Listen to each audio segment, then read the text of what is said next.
Meus queridos do nível avançado em teologia, nós vamos tratar da matéria de Cristologia, também em nível avançado. E, como sempre, é um prazer tê-los aí do outro lado dessa tela, os alunos desse curso que estão me acompanhando há algum tempo já. A Cristologia, o estudo das doutrinas, tradições históricas e textos bíblicos a respeito de Jesus Cristo. Isso é basicamente Cristologia. É um dos pontos centrais da teologia cristã. Por quê? Entendendo Cristo, nós basicamente vamos entender todas as outras doutrinas da palavra de Deus. E Cristologia é a principal doutrina da sistemática, da teologia cristã como um todo. Sem a Cristologia, me parece que, eu vou até afirmar isso, as demais doutrinas não têm sentido. Cristo está em angelologia, está em escatologia, pneumatologia, eclesiologia, a teologia em si, a base toda dela praticamente é a pessoa de Jesus Cristo. Então nós devemos entender e devemos compreender também que Jesus ele permeia do primeiro livro da Bíblia até o último. Ele está lá em Gênesis de forma tipológica, de forma simbólica, ele está em Êxodo, ele está em Levítico, enfim, se a gente citar todos os livros da Bíblia, nós vamos encontrar de maneira direta e de maneira indireta a pessoa de Jesus Cristo. Ele está em todas as páginas e textos das Escrituras. O Billy Graham chegou a declarar uma certa vez, Billy Graham, o maior pregador, digamos assim, do século XX, que Jesus ele está em todos os 150 salmos.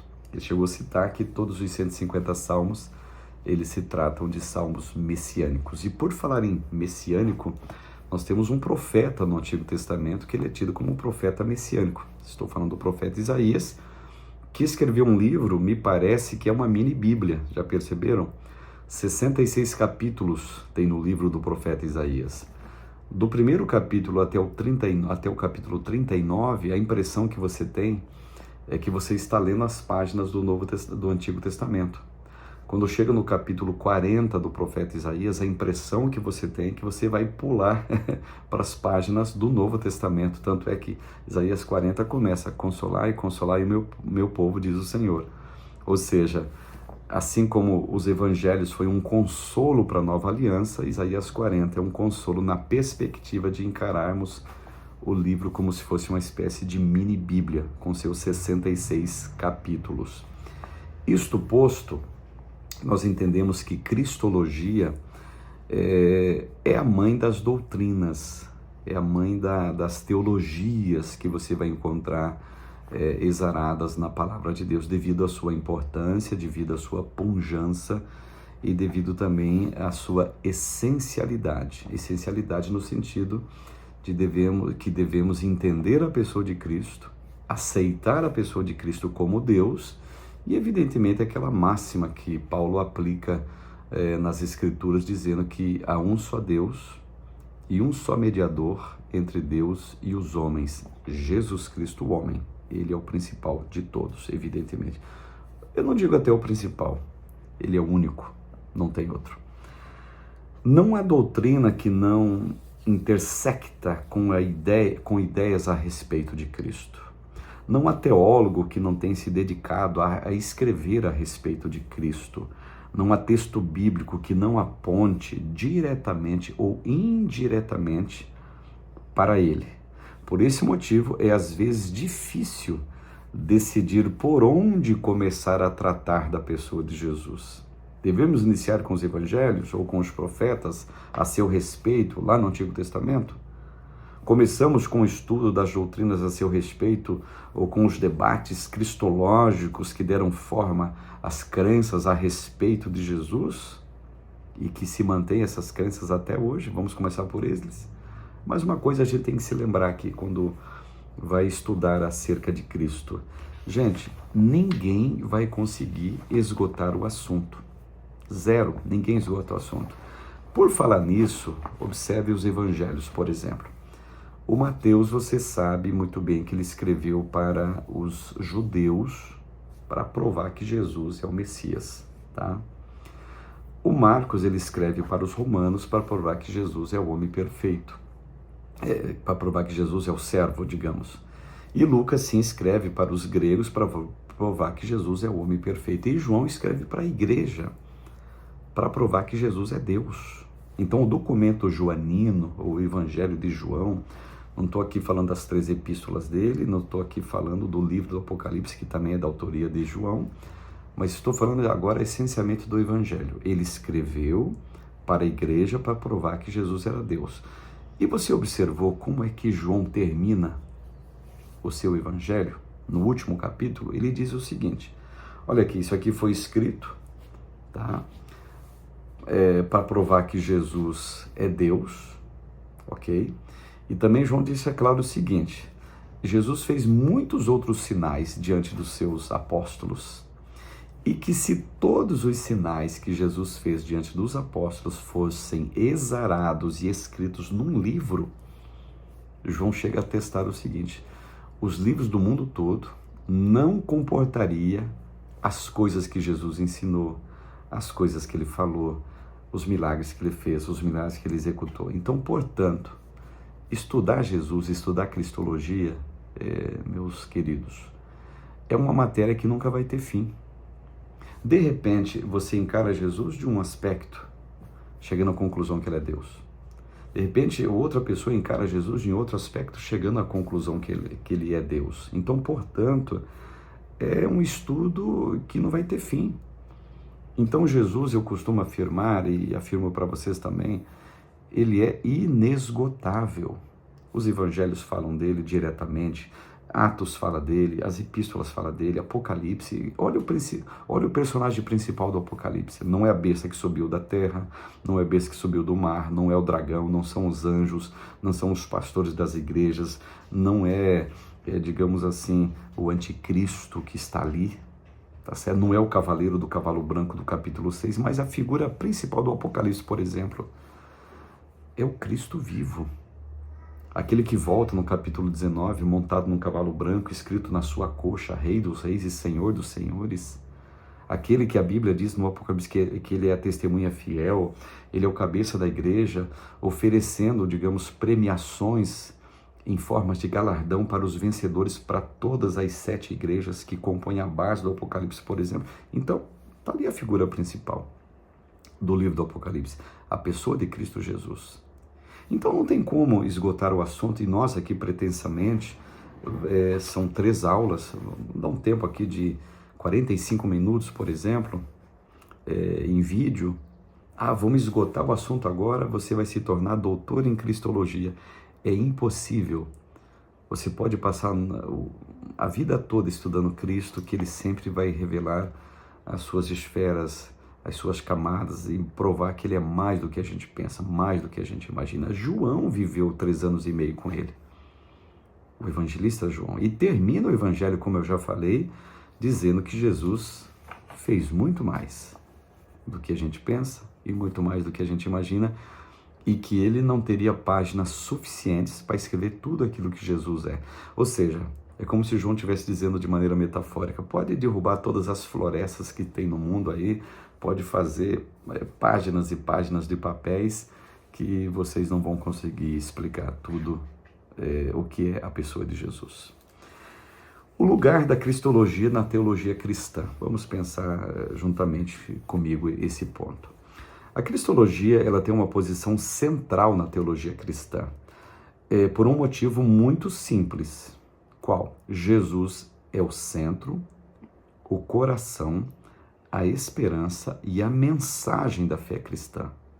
Então, logicamente, o conjunto de doutrinas a respeito de sua pessoa, natureza e obra também terão um local privilegiado na teologia como um todo. Ele tem que estar no centro de todas as logias da Escritura.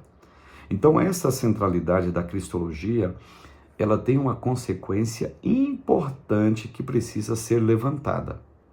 Qual? as definições que fazemos a respeito de Jesus, a sua divindade, a sua humanidade, a sua missão, a sua relação com as demais pessoas da Santíssima Trindade, o seu papel mediador entre Deus e a criação. Tem ramificações imediatas isso daqui em todas as doutrinas, pois Cristo, ele permeia todos os pontos da teologia bíblica. Ele permeia em todos, ele é a base de todos, ele é o alicerce de todos. Por isso a importância dessa matéria de cristologia, quando se trata da teologia, ou seja, da doutrina de Cristo. Então isso significa que nós precisamos ter muito cuidado ao elaborarmos e revisarmos nossas posições, tá, a respeito de Cristo. Elas não são apenas importantes em si mesmas, mas também afetam quase toda a crença que possuímos a respeito de Deus e o seu plano da humanidade, para com a humanidade. Então, o que você pensa de Cristo, como você trata Cristo, como você leva a sua crença em Cristo, afetará a sua relação com Deus. Porque Jesus, ele é muito, deixa eu usar um termo aqui, muito exclusivista na relação que a humanidade tem com Deus. Exclusivista em que sentido? Quando Jesus fala o seguinte: eu sou o caminho, eu sou a verdade, eu sou a vida. Ninguém vem ao Pai a não ser por mim. Então Jesus não é um caminho, ele é o caminho. Jesus não é uma alternativa, ele é a alternativa. Jesus não é uma das vias, ele é a única via que nos leva a Deus. Se é que cremos nesse Deus verdadeiro. Se é que cremos nesse Deus que se revela nas páginas das Escrituras e esse Deus que Jesus chamou de Pai. Esse Deus que Jesus afirmou que ele era o próprio. Tanto é que na época Jesus dizia: olha, antes de Abraão eu sou. Esse eu sou que Jesus usou, ele usou essa expressão eu sou no Evangelho de João 7 vezes.